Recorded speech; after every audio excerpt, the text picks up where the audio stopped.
Quarentena Cast, videocast, mais essa semana.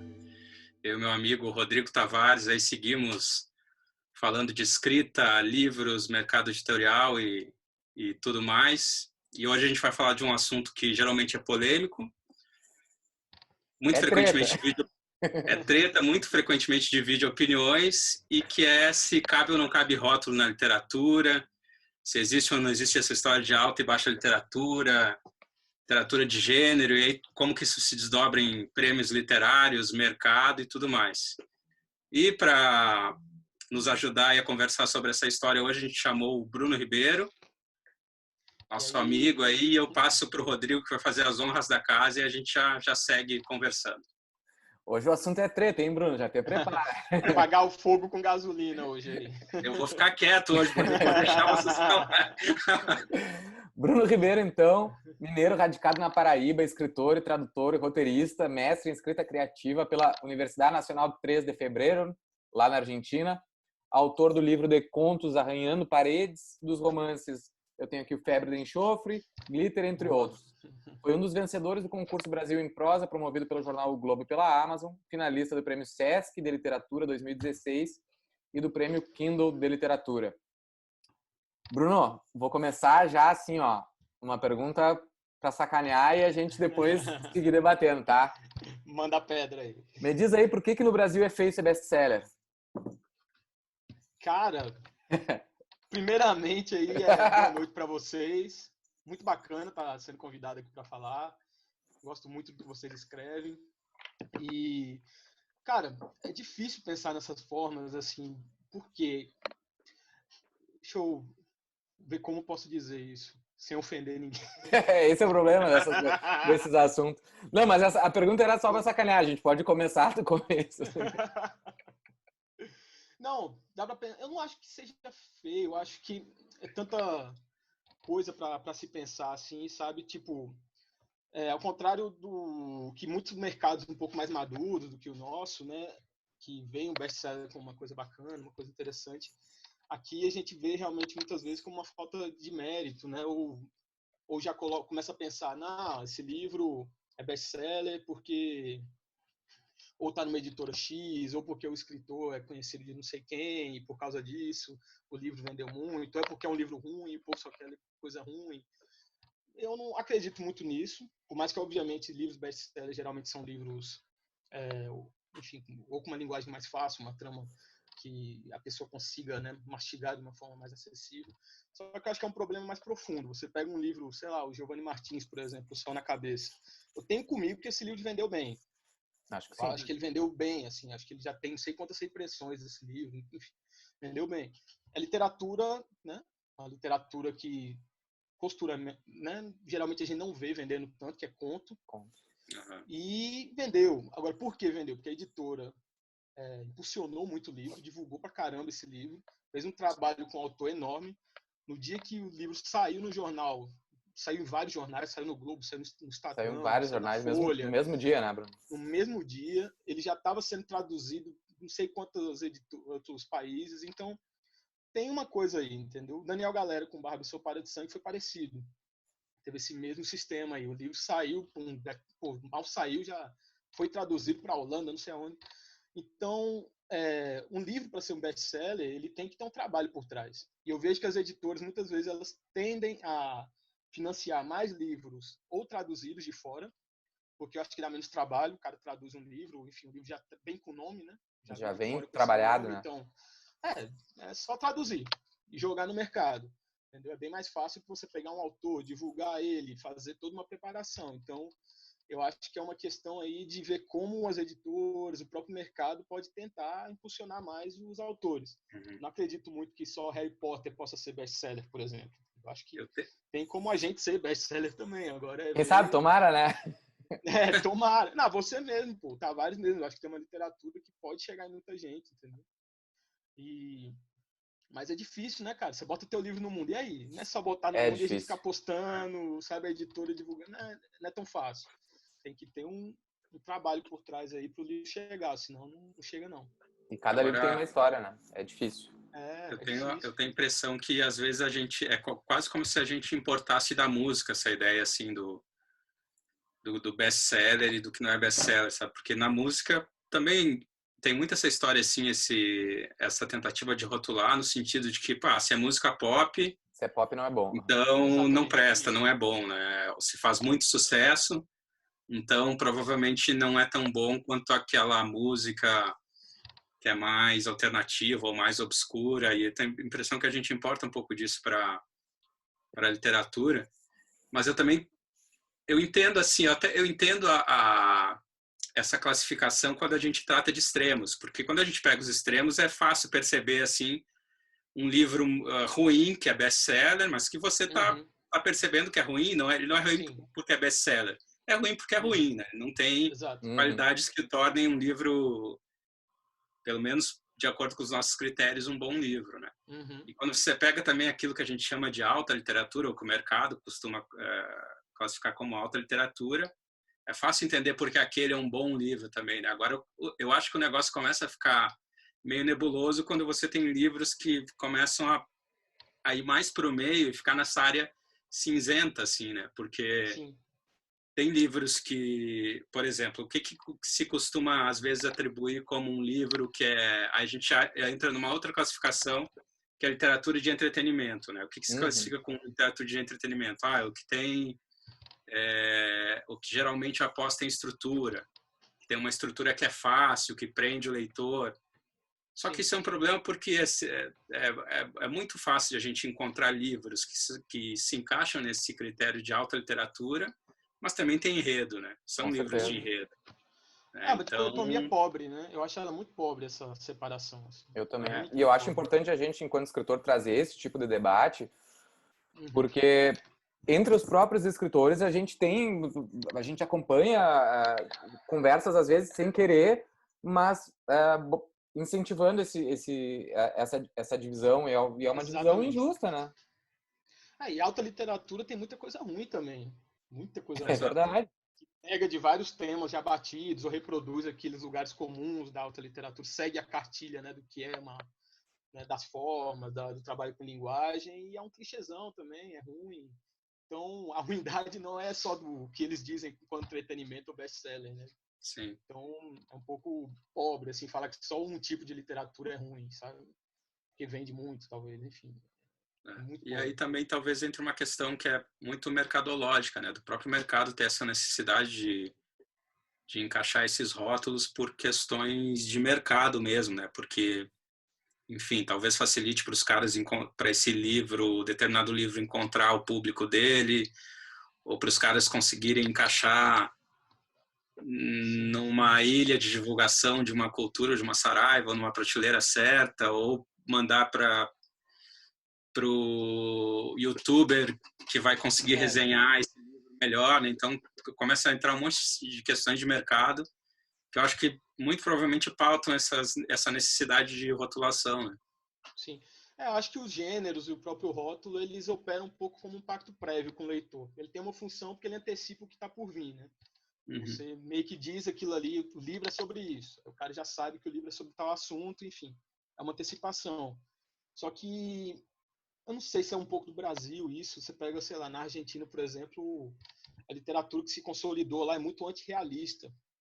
Pega Borges, o Saer, o Cortázar mesmo, essa galera, o Macedônio, são os grandes escritores de lá. Então, é uma literatura que às vezes é difícil de definir até. E isso foi consolidado lá, esse tipo de literatura. Aqui a nossa proposta é muito ligada mais ao realismo, uma coisa muito mais que é mais fácil de categorizar também. Entendeu? Eu acho que isso de alguma forma faz com que a gente aqui tenha dificuldade às vezes de lidar com certos tipos de livro, o mercado brasileiro. E uma coisa que me incomoda, inclusive, né? Porque eu mesmo acho que os meus livros eles estão num campo que é difícil de definir às vezes. Sim, eu sei que é um romance. Eu sei que é um romance, claro. O que eu faço é um romance. Tem até um professor meu no mestrado lá de escrita criativa que ele dizia que tudo que você não sabe o que é um romance. Se você não sabe definir, é romance. Porque eu acho que dos gêneros realmente é o que me permite um pouco mais segurança, né? Você né? experimentar, enfim, experimentar num conto mesmo é bem mais difícil, né? Enfim, quem conseguiu fazer isso bem foi Sérgio Santana, Borges, mas é um gênero mais difícil para experimentar. Então é complicado às vezes você rotular e definir alguns tipos de livros assim no mercado. Só que eu acho que o rótulo Eu entendo que ele tem que existir, claro, o mercado precisa dizer esse livro é essa coisa, enfim, é preciso. Só que ele vem de um lugar de poder também. É alguém que está impondo ali uma voz, um perfil para tal livro. E eu acho que isso tem que ser um pouco questionado. Você pega no século XX lá, o Henry Miller, Hilda Hilst eram considerados pornográficos. Hoje são clássicos eróticos. Então muitas coisas mudam com o tempo também dessas definições, né? Você pega livros, por exemplo, literatura regional. Literatura regional muitas vezes é ligada à literatura aqui do Nordeste, da Paraíba. Eu li dia desse Meia-Noite e 20, do Daniel Galera. Ninguém considera literatura regional. Verdade. E ele só fala ali de Porto Alegre, super regional. E eu achei o livro incrível, gostei muito, mas ninguém coloca ele nesse campo do regional, né? E o Galera tem uma treta aí que é boa de resgatar, justamente a questão do gênero, assim, porque uma vez um repórter fez uma pergunta sacanagem para ele ali, né, tipo, e ele disse que para ele ele escrevia era literatura, que tipo, que entendia a questão das pessoas terem que botar gênero ali, literatura disso ou daquilo, e foi super tirado do contexto, né, ele ficou meio puto com isso até, porque eu me lembro que era a ver com literatura feminina. E ele disse que para ele não existia literatura feminina, não, existia literatura, só que eu acho que tiraram o existir literatura e botaram uma manchete de sacanagem, assim, para mim não existe literatura feminina, e ficou super mal, ele só se fudeu com o que ele falou. Não, é pro cara conseguir limpar depois o que o povo suja é difícil, né? É difícil. Por isso que eu tenho muito medo desse sentimento de manada, né, da internet, porque é um negócio muito forte. E essa questão a questão da separação em gêneros, a gente entende mercadologicamente, e até eu acho importante, justamente por causa desse pacto prévio e a pessoa saber o que vai buscar e o tipo de literatura que gosta. Mas a gente entrando nessa seara de premiações, enfim, e aí vamos resgatar um pouco da treta da tag dos livros do ano passado, assim, que é realmente quando fala em alta e baixa literatura, porque aí é complicado, né? Aí fica difícil, porque não interessa se a pessoa está escrevendo um livro de terror e isso aí vai ser ruim. E tu tem que criar, sei lá, no Jabuti uma categoria específica porque tu não quer que o cara do terror, muito embora ele possa ser um baita escritor, esteja do lado do beletrismo, da alta literatura, entre muitas aspas, brasileira, né, do escritor branco falando sobre dificuldades de escrever um livro e pegando mulheres no meio do caminho. Então isso aí é uma coisa repetida já. Mas é um clichêzão que é o da nossa alta literatura, né? Que acho que é isso, essa ligação do realismo mesmo, né? Tem muito isso no Brasil. Chegou, acho que dos anos 90 para cá, explodiu essa prosa, né? O homem branco que sofre na cidade grande, né? Essas coisas assim. Que não tem nenhum problema, assim, mas a gente não pode diminuir as outras perto deles, né? Exato. Até porque eu não acho que os temas se esgotam. Eu não acho isso. Acho que se esgota a forma como é contado. Isso talvez possa ter se esgotado. Repetiram muito a mesma fórmula, assim, para contar a mesma história, né? Isso acho que esgota, mas, tipo, teve um momento agora que a galera fala que a autoficção chegou no limite, já deu. Eu discordo totalmente. Acho que dá para fazer muita coisa ainda em cima desses experimentando gênero. Total. Isso não se esgota, não. Essa história da tag, né? É bom a gente colocar que muitas pessoas devem não saber, né? A tag é aquele clube de assinatura de livros, né? Que você recebe lá a caixinha todo mês em casa. Teve uma polêmica aí que eu acho que foi em 2018, se não me engano, ou início de 2019, que eles mandaram uma comunicação, acho que foi por e-mail dos assinantes, se eu não me engano, ou era uma divulgação que pegava mais gente, mas basicamente tratava assim de dividir. Eles estavam lançando uma nova linha de negócios ali, então a modalidade de assinatura anterior eles estavam classificando como alta literatura. E essa nova seria uma literatura de entretenimento. E eles tinham um gráfico no meio que separava, assim, um infográfico que separava, né? Essa linha aqui, que é de alta literatura, faz você refletir, pensar, tem construções de personagens mais densas. Esse outro lado, que era a literatura de entretenimento, eu não lembro das palavras exatas, mas a intenção era mais ou menos assim, aqui você não precisa pensar muito, é só se entreter, se divertir, o Eles enredo vai... conseguiram sacanear com os dois, porque quando eles estavam lá defendendo o Inéditos, ele dizia, aqui são livros que não são maçantes, aí já fudeu com os outros. Xingou os próprios leitores, né, cara? Estão xingando o próprio público deles. Foi né? uma peça publicitária muito mal pensada, assim. Foi um tiro no pé, né? Eu não sei que fim deu, né? Se seguiu essa nova modalidade de assinatura ou não, depois Existe. Acho que eles tem muitos corrigiram a assinantes, forma, né? mas eles pediram desculpa, se equivocaram e tocaram o barco. Uhum. Porque também a gente está sempre, ainda mais com a gente que está na internet e fala, a gente está muito correndo um risco sério de falar uma merda e Não, total. ser cancelado amanhã. Eu acho que as dicotomias elas sempre existiram na literatura. Assim, de alguma forma, essas divisões sempre existiram com nomes distintos, né? O problema, exemplo, você pega, sei lá, desde essa discussão até na própria literatura, no ofício literário do escritor, pega Hemingway, por exemplo, e Borges, o escritor da biblioteca, aquele escritor que não tem a experiência de vida, e já Hemingway, é o escritor da vida. Qual é o que escreve melhor, por exemplo? O cara que tem uma experiência de vida ali para escrever, ou o cara que não tem experiência de vida? Você pega desde de questões num texto do Walter Benjamin, muito bom, chamado Narrador, em que ele também propõe uma outra dicotomia entre o narrador, que era aquele cara que contava histórias ao redor de uma fogueira, na oralidade, e depois vem o romance, né, que se consolidou ali com Flaubert, o ápice do romance, né, um romance bem estruturado. Então também tem essa divisão, né, entre a literatura oral e o romance.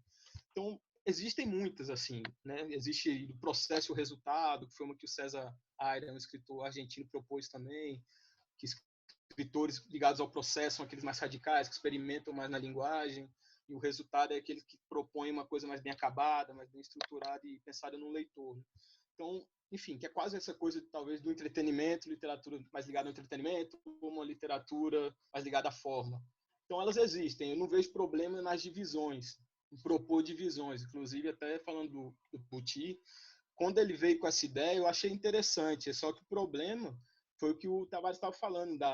Por que não colocar tudo no mesmo nicho? É tudo literatura, né? É tudo literatura. Aumenta o número de semifinalistas, o número de finalistas, por exemplo. Dá mais um vencedor ali, que seja, sabe? Não precisa dividir.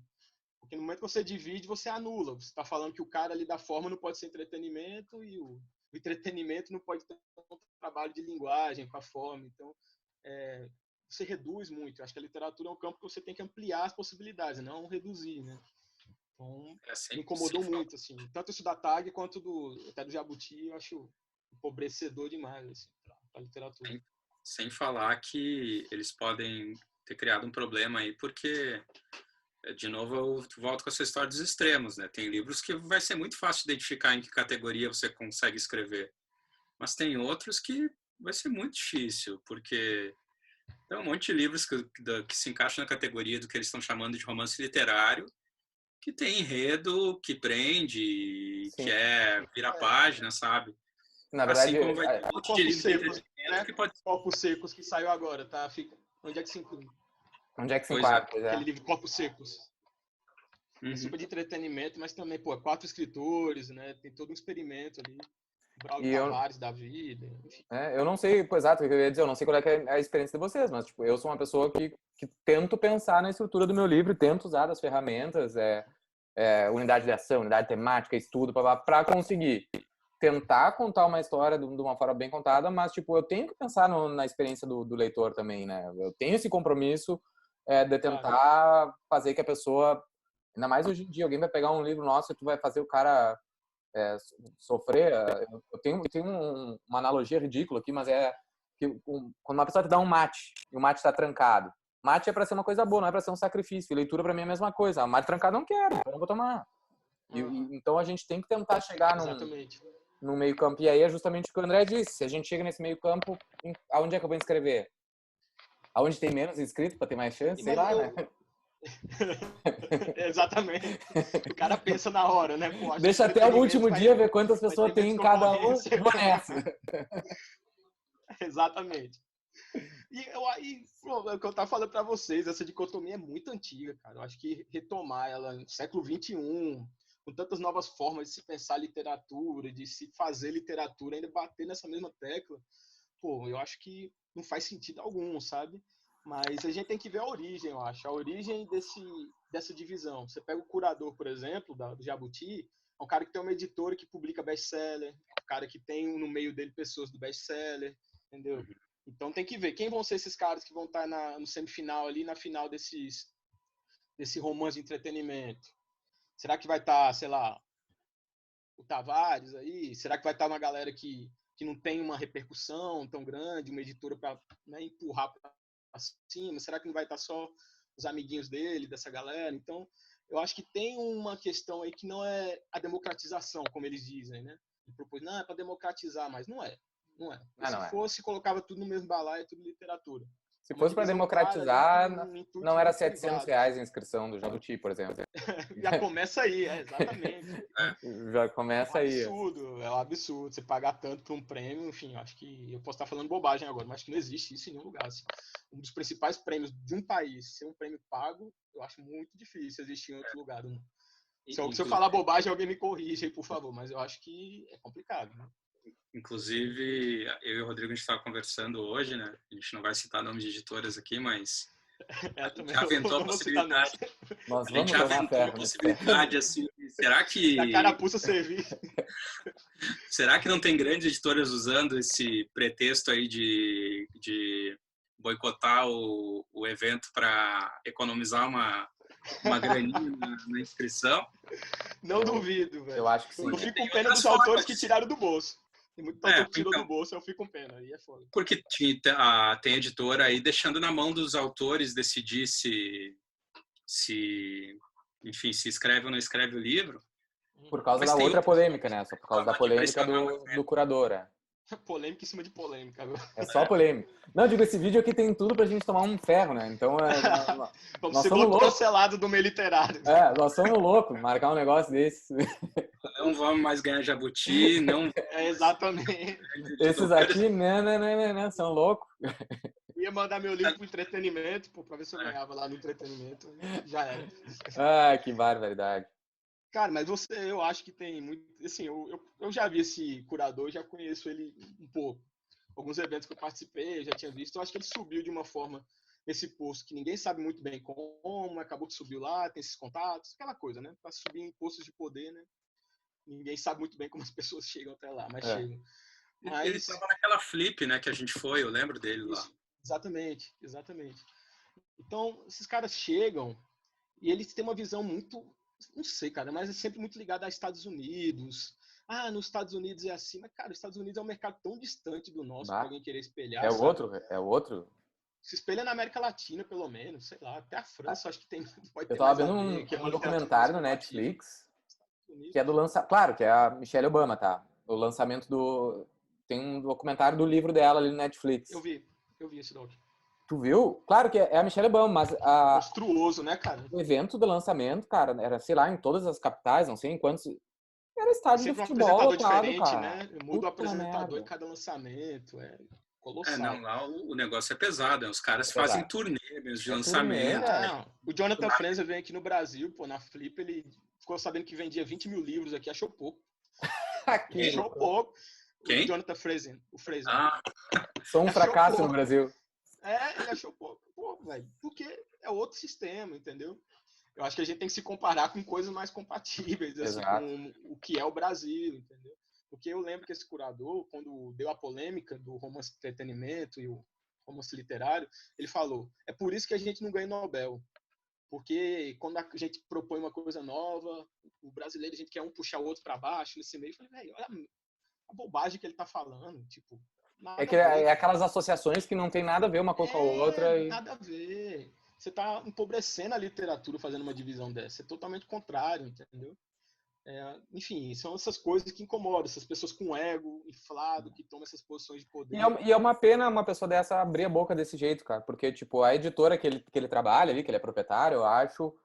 É uma das que, tipo, fora uma gigante como a Companhia das Letras, é uma que tava tentando fazer os livros andarem, assim, tu via tiragens de mais de 3 mil livros, distribuiu super bem. Muito bem. 3 mil é um negócio que fora a Companhia das Letras, eu acho que talvez todavia, mas eu nem tenho certeza se todos saem de uma tiragem desse tamanho. E é um cara que tava fazendo tiragem de 6 mil de autor nacional. Exatamente. E aí falar uma merda dessa tipo, num momento que já tá difícil, né? Eu acho muito complicado, cara, os caras se queimarem assim por pouca coisa também, entendeu? Eu já vi os posicionamentos dele muito polêmicos, que eu não concordava. Aquela coisa, tudo na média, né? Você não Sim. concorda com uma pessoa, mas enfim, beleza. E não concordava muito com a visão dele, um pouco de mercado. Eu acho que era uma visão, se pensar o Brasil, um pouco complicado, assim. Mas tudo bem, né? Ele, como você falou, ele tinha uma editora que distribui muito bem, estava publicando autores brasileiros, então beleza, mas chegou num ponto que Tu dá o voto isso de que ele confiança, mas falou aí também, né? é difícil, cara, assim, eu acho que o cara se queima muito falando uma coisa dessa, no posto que ele ocupa, é muita irresponsabilidade também, né? Então, Bah, é complicado. vamos ver no que vai dar, né? Eu acho que o Jabuti, assim, tinha que tomar uma decisão, enfim. Não adianta Tinha, né? falar que não tem nada a ver, porque o cara é o curador do negócio, então, enfim, Sim. lógico que tem a ver, né? A organização se isentou totalmente, né? Por enquanto, eu acho que lavaram as mãos aí. Mas mudando de assunto, eu estava pensando também sobre o que a gente ia falar hoje aqui. E aí ainda tem um rótulo à parte, que é a literatura de gênero mesmo, mas aí quando eu falo literatura de gênero, estou me referindo especificamente a ficção científica, terror, suspense, que isso parece ser uma categoria mais à parte ainda e é histórico essa segmentação, né? E aí eu acho que não é só um negócio Brasil, né? É um negócio Acho que é mundo mundo mesmo, porque são categorias à parte mesmo. Aí eu estava pensando que é tão à parte isso que os caras chegaram a criar os próprios prêmios para premiar esse tipo de literatura, né? Porque jamais teria um espaço Tem o não Hugo tinha ganhar nada. Awards, tem o Nebula. Eu pergunto, será que faria sentido no Brasil? Eu não sei se existe prêmio específico para esse tipo de categoria de livro no Brasil, mas supondo que não exista, será que faz sentido? Ou será que a gente segmentar ainda mais uma coisa que já é super segmentada e à parte, né? Uhum. Eu acho que tem aqui um de ficção científica, que até uma paraibana ganhou, a Isabel Quintieri, ano passado, um de contos. E o Eduardo Sabino tá finalista esse ano. Mas eu não lembro o nome. E tem um de romance policial. eu tenho o Também. prêmio da Aberst, que é dos romances policial Isso. também. Esse mesmo. Tem esses daí. Assim, eu acho que é aquilo, cara. Eu acho que é importante ter essas subdivisões, porque esses gêneros têm um público muito próprio e um público grande também. Então, eu acho legal que tenha um festival de literatura policial, de ficção científica, porque é um público grande, assim. Então, acho que eles precisam de um espaço deles também. Dito isso, eu também acho que nos festivais e nos prêmios nacionais, eles deveriam ter um espaço também. Também Não um acho. espaço como esse do já vamos dividir entre entretenimento e forma. Isso não faz sentido. É de botar mesmo esses livros para circular nos eventos. Uma mesa, sei lá, com Daniel Galera, por exemplo, e uma Isabel Quintieri, que eu falei agora, seria incrível. Uhum. O Daniel Galera não faz ficção científica, mas os livros dele tem muito a ver flerta com muitas coisas do apocalipse e tal. Sim, sim, é o assunto que ele gosta, né? Seria muito legal botar ele com alguém de uma ficção científica, um Braulio Tavares da vida, sabe? Então, ou de falar de policial, bota policial junto com um outro escritor que não. Com Alberto Mussa, por exemplo. O Mussa não faz um policial típico, né? Ele usa do gênero ali para fazer uma outra coisa. Mas seria legal também, dá certo. Então acho que falta um pouco de criatividade dos curadores, ou de conhecer Falta um pouco sim. mais, que eu acho que é o que falta, cara. Curador, são pessoas que muitas vezes não têm essa visão. É uma visão muito Tem um fechada. negócio que a gente nota até por ir em alguns e conviver com gente. Assim, tipo, eu fui no lançamento aqui do Rafael Montes, aqui em Porto Alegre, que a gente estava recebendo todo mundo na Feira do Livro. E, gente, eles conseguem, com a literatura de gênero dele é policial, né? Um nível de fãs, assim, de admiradores que ficam 3, 4 horas numa fila, assim, um negócio que a gente não pensa em literatura nacional. Então, eu acho que a gente tem que, sim, como disse o Bruno, se misturar e aprender com eles, porque a gente não precisa fazer o livro igual deles para conseguir se comunicar. Até estava eu e o Samir nesse evento e a gente estava junto ali esperando ele autografar, 2 horas autografando, e a gente olhando, mas olha, aprendendo até o jeito que ele tratava as pessoas quando chegavam para autografar, porque tipo, foi aula, assim, tipo, a gente não tá acostumado com aquele tipo de coisa. Então, por que em vez da gente segregar, a gente não junta, né? E até a Luísa, poucos, então, naquela flip-hop, sabe? eles disseram, pô, eu fui na Flip Hop e não me dá mais vontade de ir numa de literatura brasileira contemporânea, porque é outra vibe, outra recepção do público, né? Eu acho que existem mundos diferentes, mas que em um prêmio, por exemplo, que se diz nacional, ele tem que abarcar todos esses mundos. É lógico, o Rafael Montes faz uma literatura que puxa público. Eu talvez não vá fazer esse tipo de literatura, mas tem como nossos universos conversarem. Tem como. Eu já participei de eventos com escritores que são mais best-sellers, que vendem mais, e foi ótimo, foi muito legal. Eu penso uma coisa, ele pensa outra, mas sempre a gente tá tudo no mesmo barco no final das contas, né? O barco é o mesmo, assim, todo mundo luta para conseguir leitor, sempre é um sofrimento, é difícil, tanto para ele quanto para mim. Então, isso que a gente tem que entender, que a gente tá na mesma. Tem um argumento a favor desses livros também, por exemplo, quando a gente pega muitos livros de ficção científica ou de terror, que na perspectiva histórica, esses livros eles extrapolam o gênero, né? Sim. Tem vários exemplos hoje que na época foram lançados como livros de ficção científica, mas que hoje são simplesmente grande literatura, ponto, né? E atuais também, né? E mais atuais, né? Do que nunca, às vezes, agora, nesse momento. Vou mudar o termo distopia. A palavra vai deixar de fazer sentido agora. Exato. O que será que vai vir a ser a próxima distopia? E eu mesmo, nesses gêneros, cara, eu me perco, porque meus livros, eles dialogam muito com policial, com terror, mas não são isso. Entendeu? O gênero, para mim, é uma porta de entrada para enganar o leitor, assim. Eu uso do gênero e depois faço uma outra coisa, enfim, que é mais experimental, um pouco mais brincar com a forma, né? Eu acho que a literatura, para mim, é um campo de ambiguidade sempre. Total. De trabalhar com vários labirintos, várias entradas. Então, o gênero, para mim, é uma brincadeira. Mas se venderem meu livro, por exemplo, como algo de gênero, essa coisa de rotular, tá valendo. Já é errado, por exemplo. Assim, não é certo, porque não é bem isso. Tipo, Febre de Enxofre não é terror. Por mais que possa ser lido como terror, mas não é. Às vezes o perigo de perigoso do rótulo, né? É perigoso. Às vezes o perigo de uma rotulação incorreta é gerar uma frustração no leitor, né? Sim, tu cria uma expectativa e é que nem aquelas capas que tu pega, olha só, isso aqui deve ser um policial, aí tu abre nada a ver, né? Até isso tem que cuidar, né? Sim. Então tá. Bom, pessoal, a minha indicação de hoje é um livro bem interessante aqui sobre, já que nós falamos em best-sellers, né? Como escrever um romance de sucesso, do Albert Zuckerman. Ele foi editor ele é editor do Monte Gênero nos Estados Unidos, entre eles o Ken Follett. E esse livro aqui é muito interessante porque o Ken Follett autorizou que o autor trouxesse várias versões daquele livro do Homem de São Petersburgo. Então tem desde o primeiro rascunho do livro e as anotações do editor e as mudanças que o autor fazia. Então tem umas 4 ou 5 versões de alguns capítulos do livro. E aí ele vai trocando ideia justamente do trabalho do editor americano, que não é o editor brasileiro, que não, né, que trabalha fortemente na questão do texto. E aí mostrando assim o quanto é interessante conhecer os recursos da escrita criativa. Eu marquei vários aqui porque eram coisas que a gente estuda, grau de aproximação, etc. E coisas que dá para a gente usar na nossa literatura sem deixar, vamos dizer, as estruturas da parede aparecer, né? Porque aí que tá o negócio. Um best-seller bem feito, ele pode ser uma autoliteratura, porque é um livro onde o cara conhece toda a teoria, mas ele tem talento suficiente para não deixar que a gente veja aquelas bases. Então, vou sugerir esse aqui para os nossos leitores, para os nossos, sei lá, telespectadores e escritores aí. O nome podia ser um pouquinho menos best-seller, né? Mas é que isso aqui é muito antigo, nem sei. Eu peguei uma tal de editora Mandarim de 96, então vamos perdoar eles. Pra galera do romance de entretenimento, isso daí. O Bruno tá querendo nos derrubar até o último minuto do negócio. Cancelados até o fim. Que nada, galera. Brincadeira. Você falou de um de não ficção, achei interessante para indicar um de não ficção também. Eu só vou citar ele, porque eu vou indicar um outro livro, tá? Aqui do meu lado, que é o Pra Ler como Escritor, do Cine Prose. É um clássicozão, eu acho incrível esse livro, assim, para escrita criativa.